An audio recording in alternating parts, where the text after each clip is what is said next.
She raised her glass and smiled, as if she were about to congratulate me. "Let's drink to those who have the courage, not to cling to the past," she said, looking straight at me. The air was thick with the smell of rosemary and roasted meat. On the long oak table sat porcelain plates, the setting so precise it could only be my daughter-in-law's work. My son sat beside her, eyes down, poking at potatoes with his fork. The laughter from the guests was too loud. It was fed by glasses of red wine and carefully placed jokes about the old school, and those who still think cash is safer than the bank. Everyone laughed, except me and my granddaughter. She sat across from me, gripping her napkin, sneaking glances at me the way kids do when they realize the adults in the room aren't as kind as they pretend. "Dad," my daughter-in-law leaned in just enough so everyone could hear, "you still keep some cash in a safe, don't you? Real bills?" "How cute," the guest chuckled. Someone added, "Oh, real old school." "Oh," I forced a smile. Outside, snow fell softly. Garden lamps lit the path to the gate. Somewhere in the neighbor's house, music played, another family celebrating without hidden barbs. I took a sip from my glass, feeling the cold of the glass linger on my lips. At that moment, my granddaughter pulled out her phone and, keeping it under the table, typed quickly. I heard the faint ping of an incoming message in my pocket. On my screen were her words. "Grandpa, be careful. Mom's planning something." When I left Eric's house, the snow was already thinning. Tiny flakes drifted down onto my car hood and melted, leaving dark wet spots. Streetlights glowed yellow, their halos spreading over the slush. In my hands was a paper bag with the leftovers from dinner. Eric had shoved it at me at the door without meeting my eyes. "Take it, so it doesn't go to waste," he said quietly, as if that could smooth over the evening. My phone buzzed again in my pocket. A short message from Haley. "Grandpa, Mom's planning something." I stopped halfway to the car and read it twice. Then again. Haley wasn't the type to exaggerate. At home, the silence was as thick as the night snow. The hallway smelled of old wood and the morning coffee I'd left untouched in its mug. I set the bag on the table, still wearing my coat, and walked into the living room. A click of the switch, and the desk lamp washed the photo shelf in warm light. Linda, smiling in black and white. Eric in his graduation suit. Haley, much younger, in pigtails, and my baseball cap. The phone buzzed again. She was on the phone all day.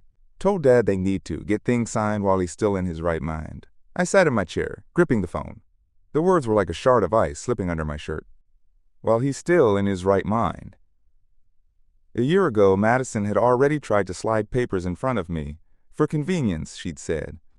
So accounts and property could be handled without extra hassle. Chaw, I'd refused. Things had been cold between us ever since. Another message from Haley.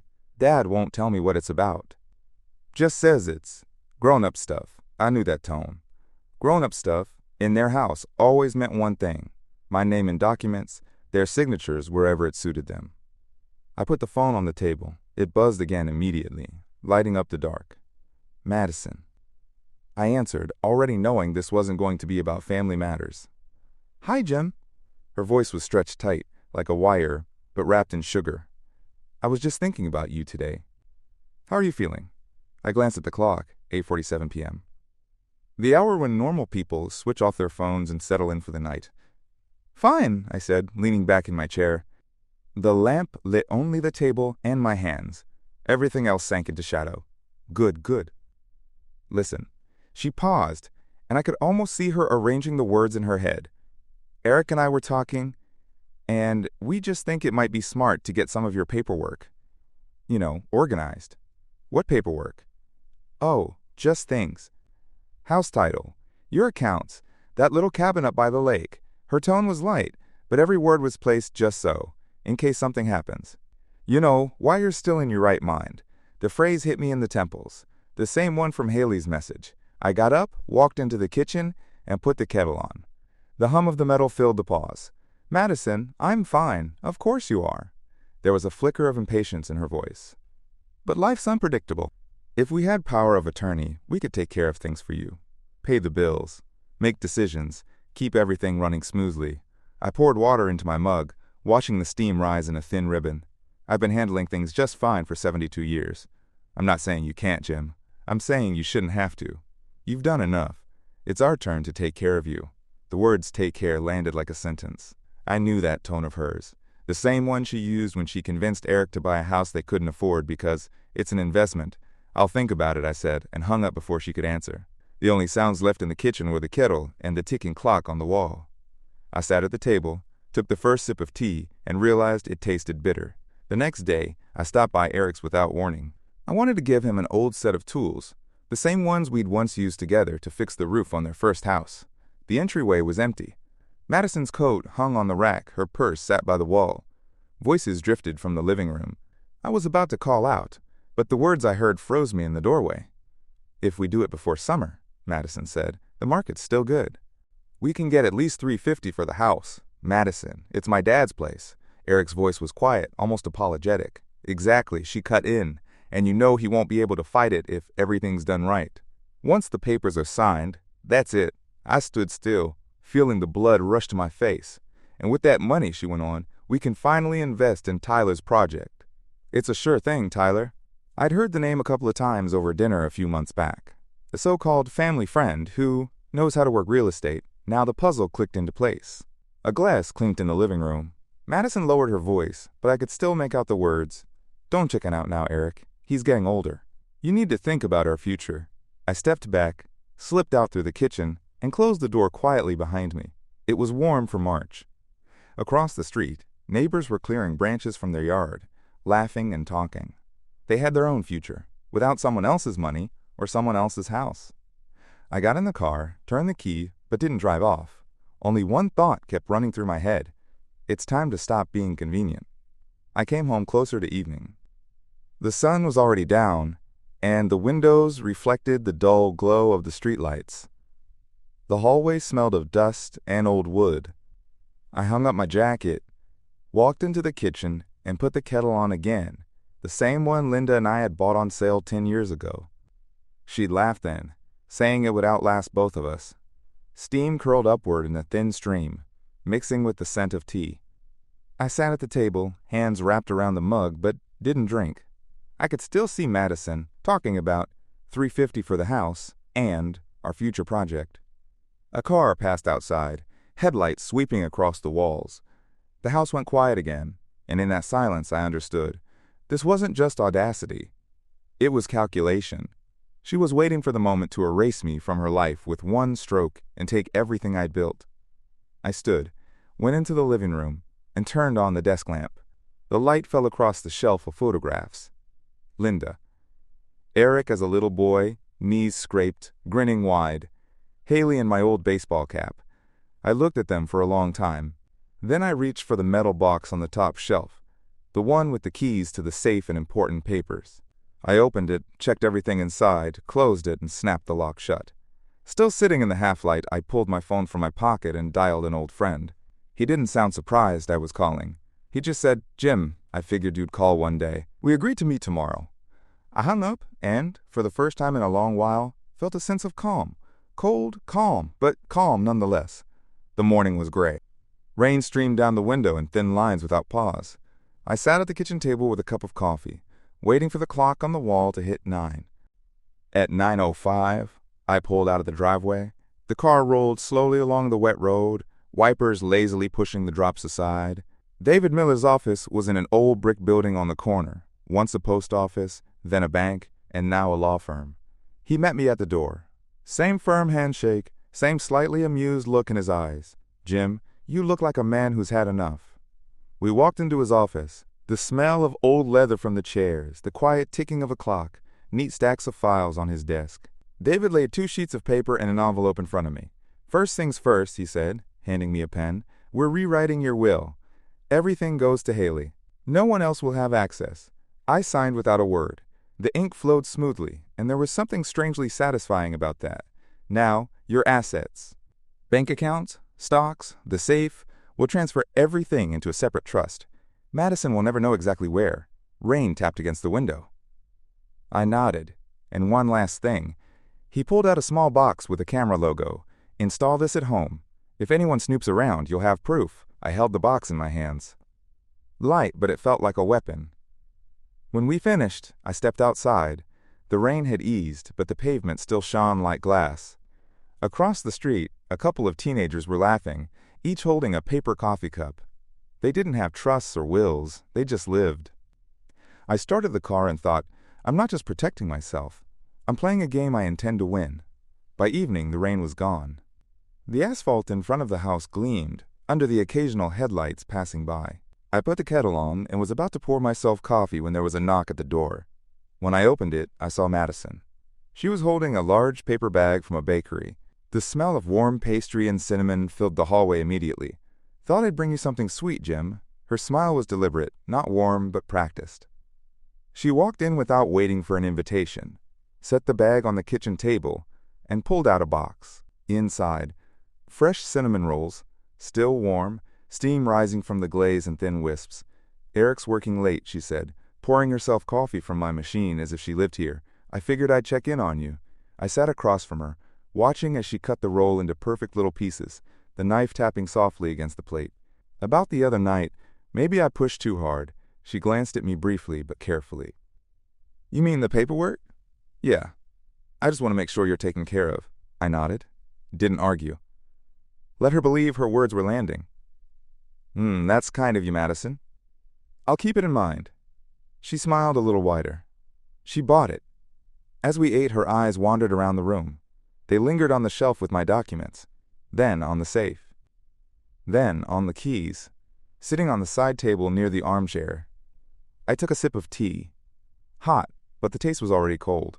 The next day, they came together. Eric's silver SUV pulled up right at noon. I watched from the window as they walked up the path. Madison in a beige coat, a leather folder in her hands. Eric trailing a step behind, hands in his pockets, eyes down. He walked like a man ashamed of what he was about to do. Hi, Dad, he said when I opened the door. Jim, we thought we'd help you sort through some things. Madison smiled, showing me the folder. Just a few papers. Nothing major. Her perfume filled the hallway. Too sweet. Too heavy. We moved into the living room. Madison took the armchair opposite mine, setting the folder on her lap. Eric stayed by the window, looking away as if he wanted no part in this. These are just for convenience, she said, opening the folder and pulling out several sheets. Title transfers, a power of attorney form, standard stuff. I picked up the top page. Blank, just as David and I had planned. The real copies were locked away in his safe. Looks official, I said, looking her straight in the eye. It is, she nodded. Just sign here and here. In my pocket, the tiny camera keychain's red light glowed faintly. Mind if I grab my glasses? I stood and headed to the kitchen. A moment later, their voices dropped, but I could still hear the words. Once he signs, we can list the house next week. Madison spoke quickly, confidently. Tyler's ready to move. Are you sure? Eric's voice was quiet, almost apologetic. Don't start, she cut him off.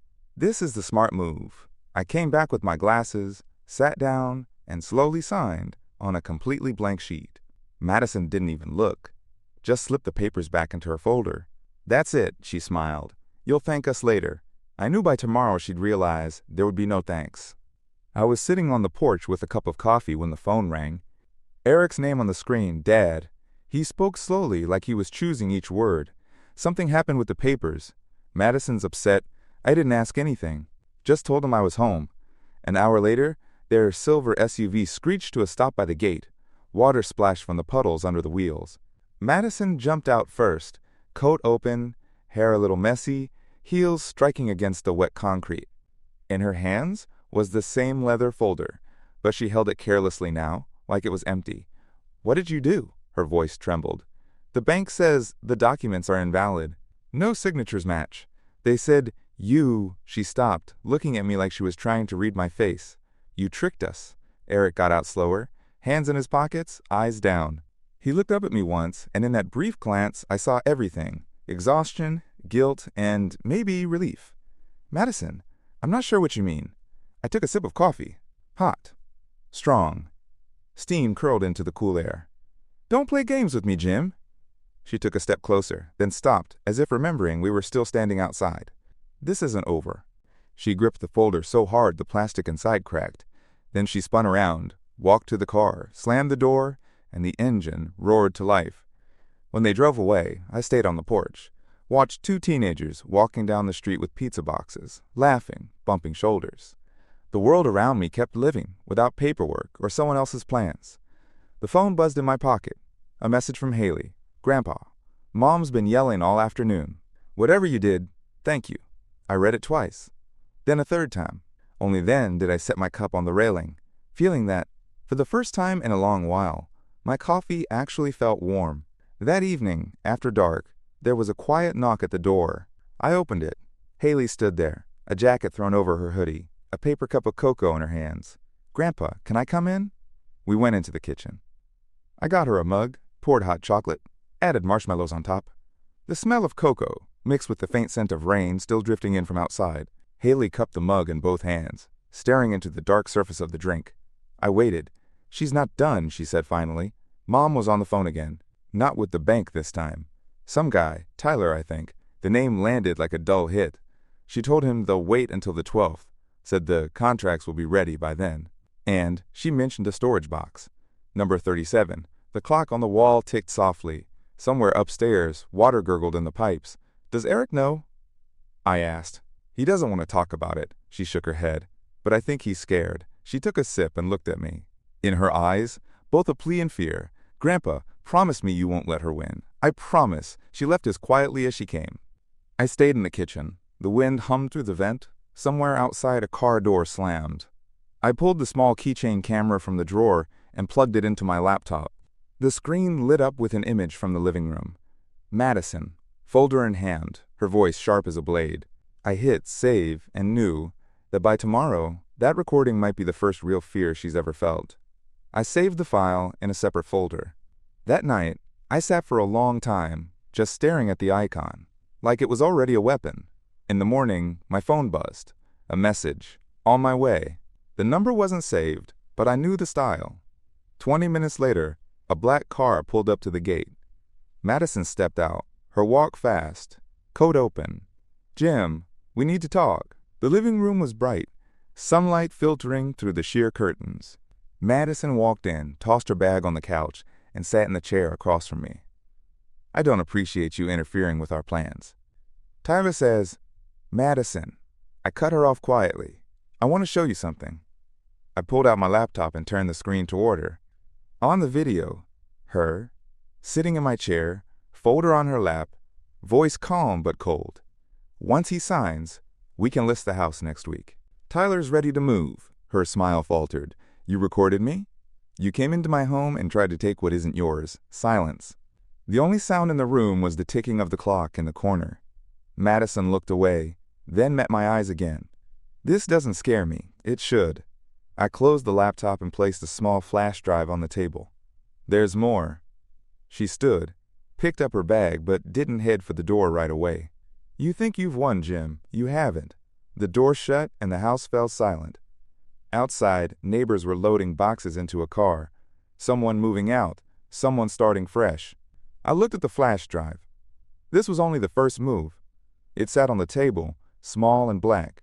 I turned it over in my hand, listening to the distant rumble of a truck. Neighbors still hauling boxes. By lunchtime, there was a knock at the door. I thought Madison had come back, but it was Eric standing on the porch. Dad, can I come in? He stepped into the kitchen, sat on the edge of a chair. His hands were empty. He didn't even take off his jacket right away, like he might leave just as quickly as he'd arrived. She's upset, he began, looking away. Says you're making things harder than they need to be. I poured coffee and set the mug in front of him. He didn't touch it. You know, we could just settle this. Make sure everyone's comfortable, everyone, I asked. Yeah. You, her, me. Haley. He said my granddaughter's name carefully, like testing if it would work. I knew those weren't his words. Eric? I said quietly, are these your words? He hesitated. His fingers tightened around the edge of the table. She just thinks it's for the best. Outside, someone was mowing the lawn, the smell of fresh grass drifting into the kitchen. I looked at my son and didn't see a grown man. I saw a boy afraid of making his teacher angry. Tell her I'm not interested. He nodded, but there was something in his eyes, almost regret. When the door closed behind him, I stayed in the kitchen.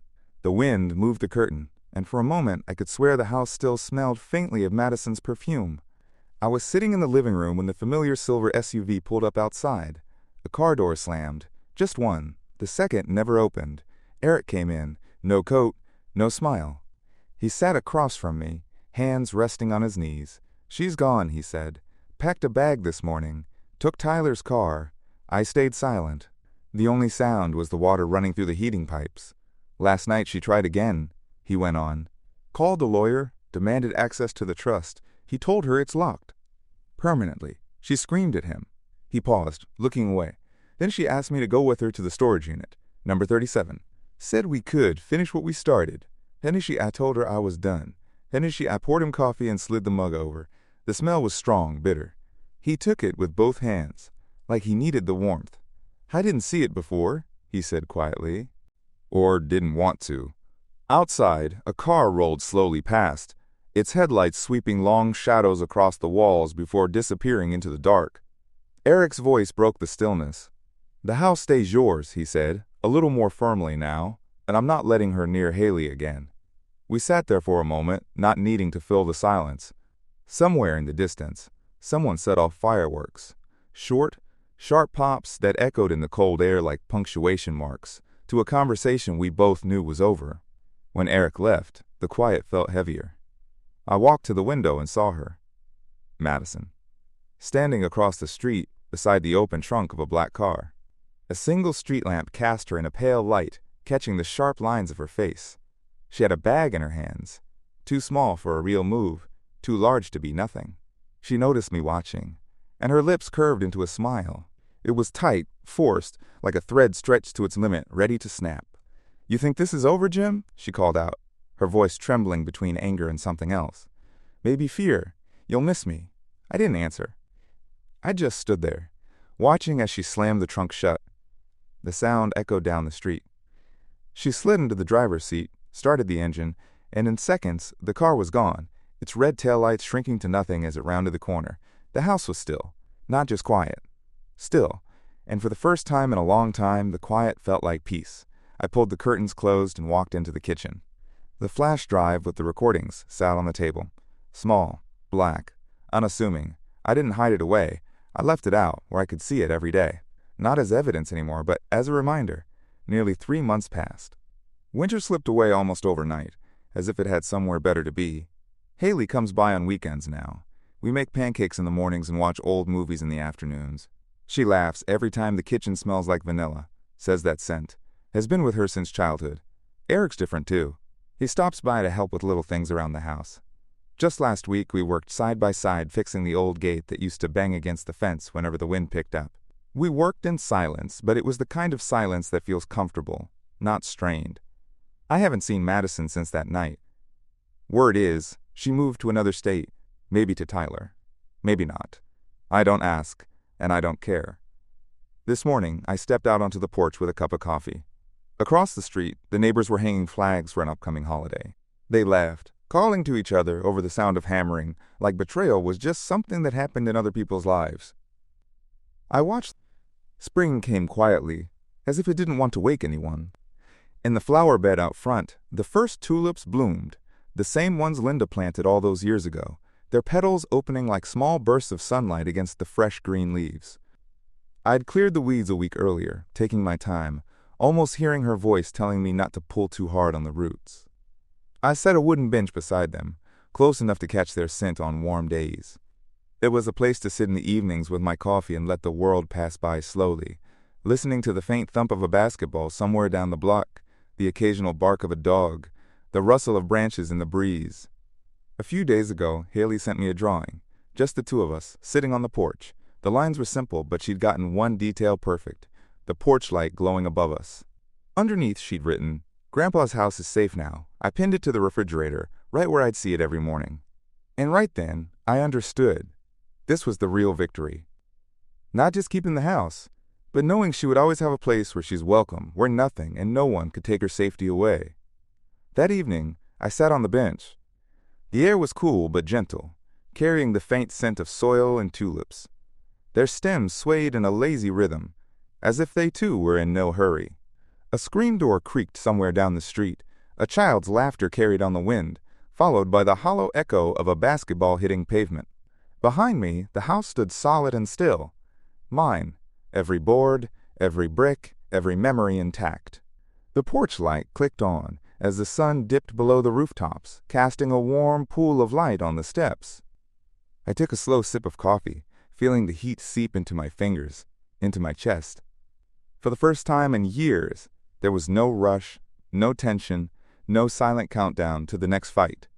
Only the steady heartbeat of a street settling in for the night, and the quiet truth that life was finally exactly as it should be. The next morning, Haley came over with a paper bag from the bakery.